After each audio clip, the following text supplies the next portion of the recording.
Say you want to record console gaming for once and want to make it the best possible quality. Well, what's the best capture card for that?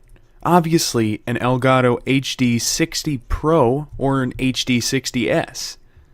But however, they cost upwards of almost $200 a piece. So if you want to pay for the privilege of having actually good quality in your videos, there's a pretty hefty premium on there.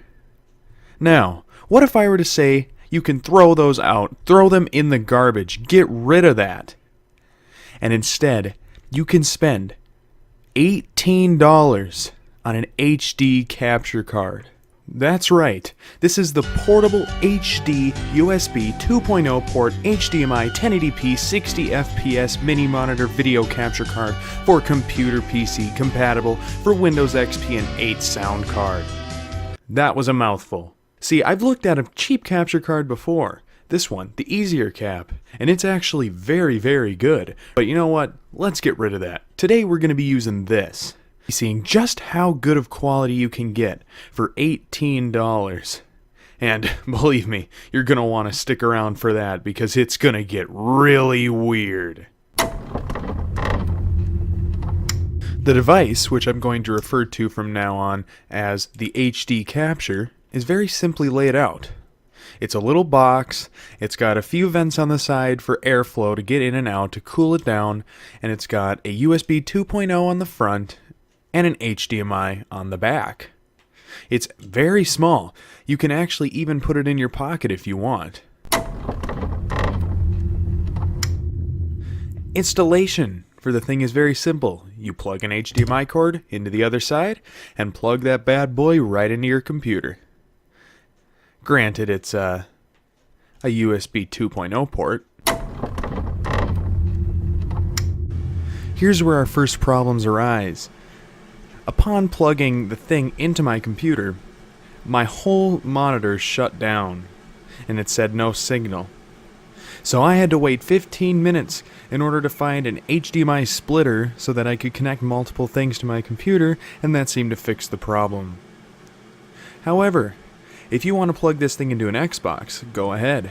However, the screen is going to look like this. What even is that? Why does it look like that? Could it have been the HDMI cord that I was using? No, because I checked it. When I plugged my HDMI cord back into my monitor, the screen looked like this. Normal, right? So I kept trying all that I could to get the screen to not look like this. I even plugged the thing into the back of my computer just to see. But no, nothing worked. The Xbox or something was messing up with this thing, and it was at this moment where when I unplugged it for the first time that it got super hot. Apparently, those cooling vents on the side don't really do anything because when I felt it, it actually almost hurt my hand to touch it. It was that hot. So, I let it cool down for a little bit, and then I turned it back on and again! Not again! It still looks like that. I don't even know why this happened. Why would they do this? Why would it mess up that badly? But I don't know. So say maybe you want to record an NES Classic. Yeah, older console, but uses HDMI. Hey, the screen actually shows up in color, and you can actually see it. Okay, let's play some Mario Brothers and see what that looks like. Oh, look, the bottom of the screen is cut off. That's great.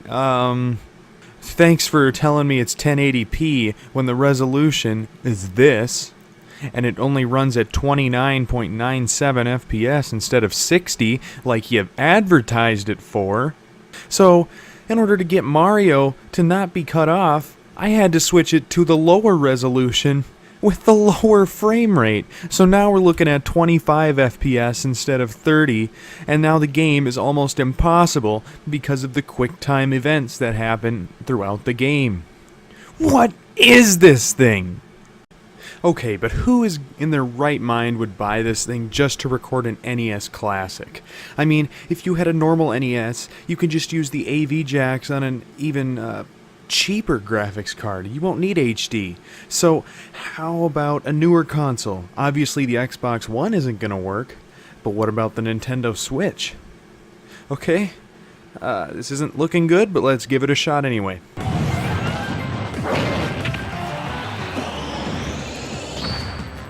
Well, look at that.